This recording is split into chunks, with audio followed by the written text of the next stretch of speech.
The Pittsburgh Penguins beat the Flyers 4-1 at the Wells Fargo Center Monday night. Hi, I'm Dan Kingerski on the Pittsburgh Hockey Now and the National Hockey Now YouTube channel. That was an interesting game, wasn't it? Listen, here are the headlines to know. The Penguins' newfound line combinations all clicked. The Penguins' defense, some bad turnovers by Chris Letang, Eric Carlson, you've heard that before. Otherwise, played solidly. Ryan Graves had his best game of the season. Alex Nedeljkovic might be playing his way into a flat-out goalie rotation. Win and you're in. Maybe. I think it's too soon to ask Mike Sullivan that question because I think the answer has to be obvious before asking the question. Otherwise, he's just going to give you we've got a schedule. Both guys are important to us. Both guys are going to play a lot. We're going to rely on them. I think he's going to avoid putting a label on it until it's just patently obvious. Now, let's talk about the headlines. Now, let's go a little bit deeper into that here on the Penguins postgame and the Penguins Q&A. Let me get the one question. I know I put this out at like midnight. It's too late to do that kind of stuff, but I do it anyway.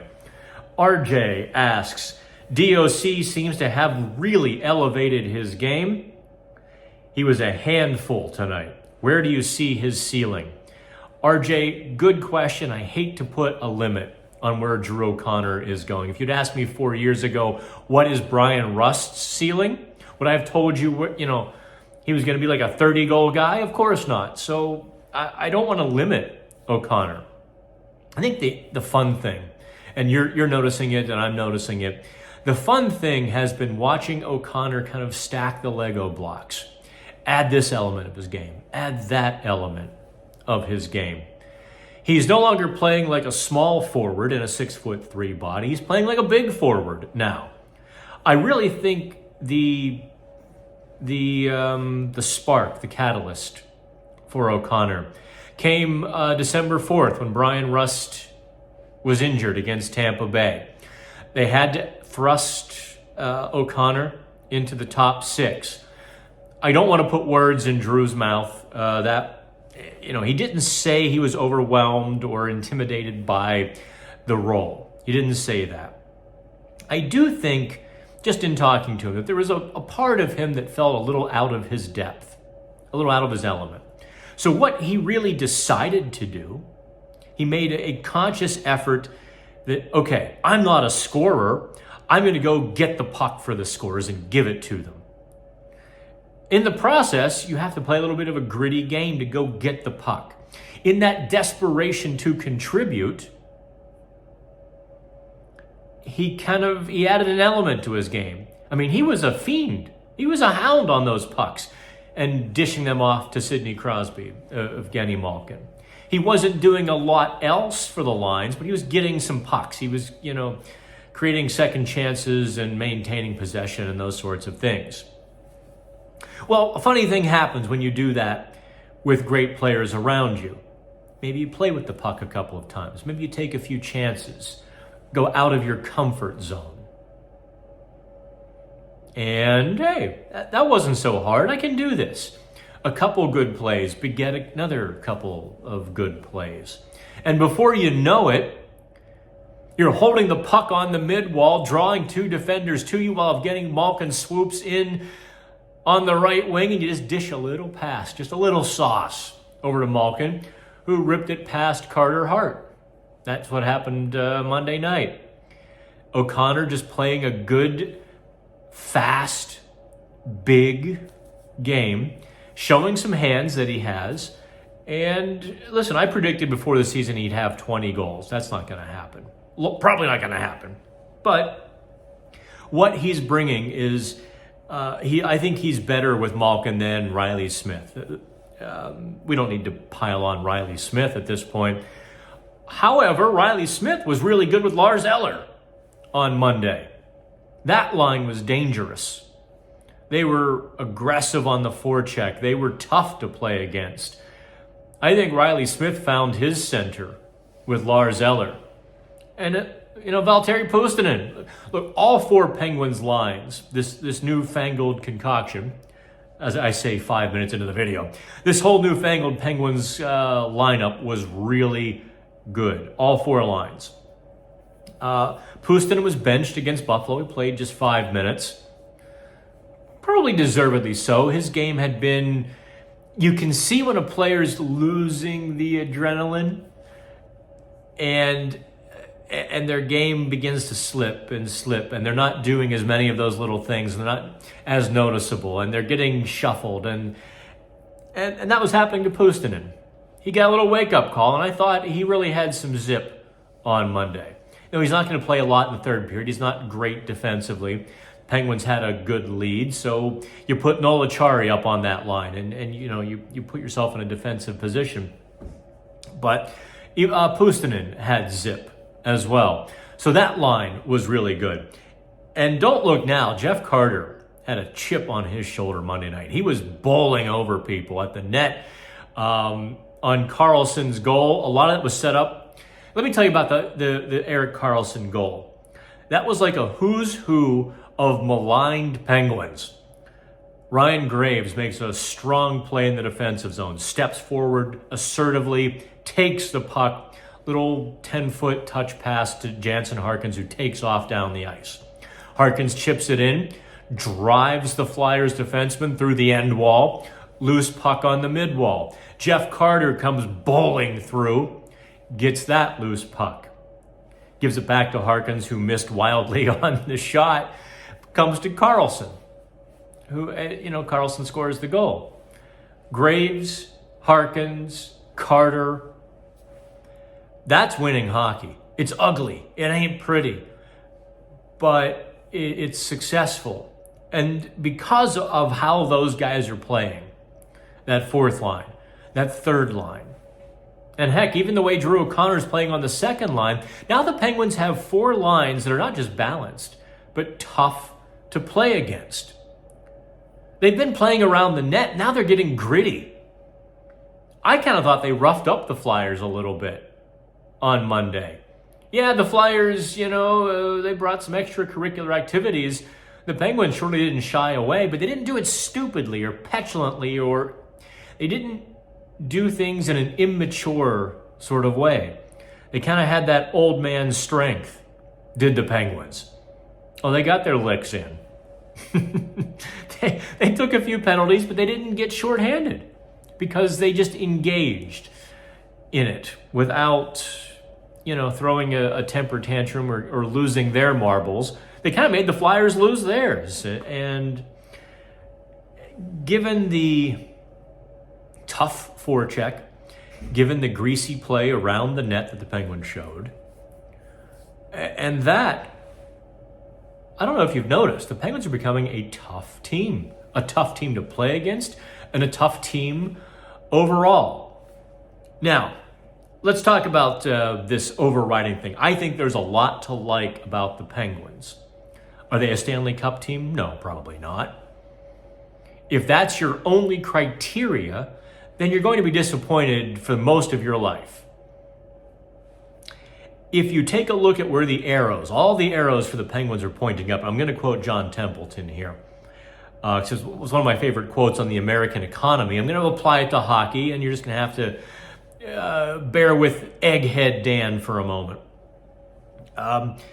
Templeton likened the American economy to watching a man walk uphill with a yo-yo. And for you Gen Z, who didn't get the cool old school toys, a yo-yo is a little, spinner thing on the string.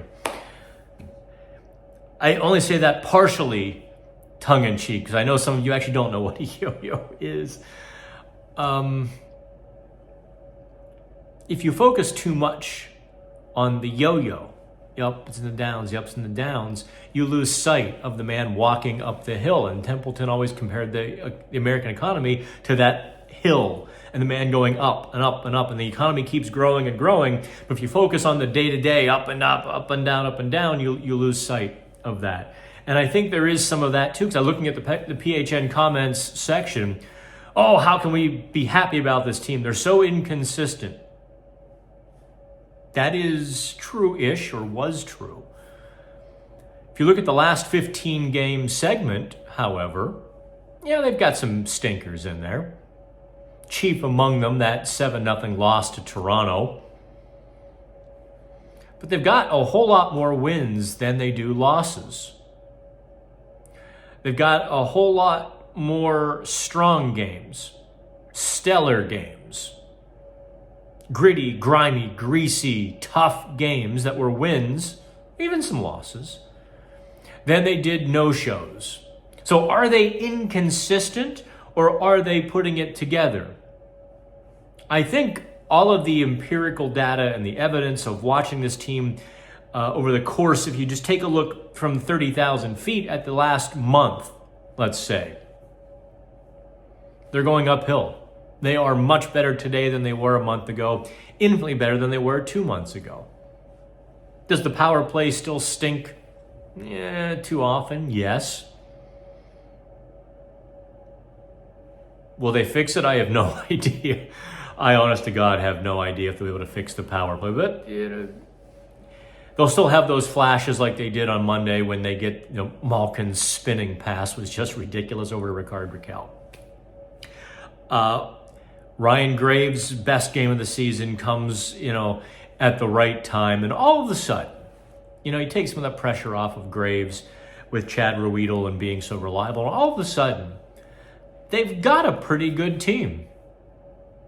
You start looking ahead, like, okay, will the Philadelphia Flyers in the second half produce points at the same rate they did in the first half? Probably not. Will the Washington Capitals do that? Probably not.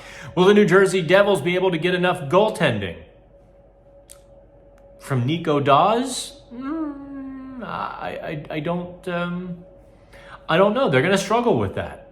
The New Jersey Devils are going to struggle because of their goaltending. So the playoff picture benefits the Penguins in the second half of the season. It just does, because they're getting better. The teams they're chasing are unlikely to get better. Will they win the Stanley Cup? No, I don't think they're in the same class as the elite teams. Could they beat Boston in a 7-game series? I think they could give them a game. And hey, Florida knocked them out. Could they beat the Rangers? Yes. Could they beat Carolina? Yes. Could they beat Philadelphia or Tampa Bay? Yes, yes, yes. So I actually think the toughest opponent for the Penguins would be the Florida Panthers. But that's where I sit on January 8th. Anyway, ask me again in March. Long story short, Penguins played really well on Monday.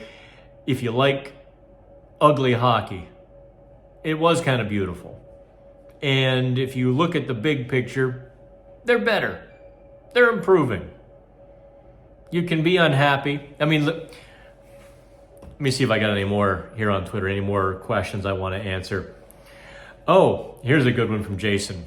What is it about Couturier that gives Crosby so much trouble in the face-off circle? I think if Sidney Crosby knew that, you would see him at, practice every day for a week before a Flyers game, just working on whatever that is.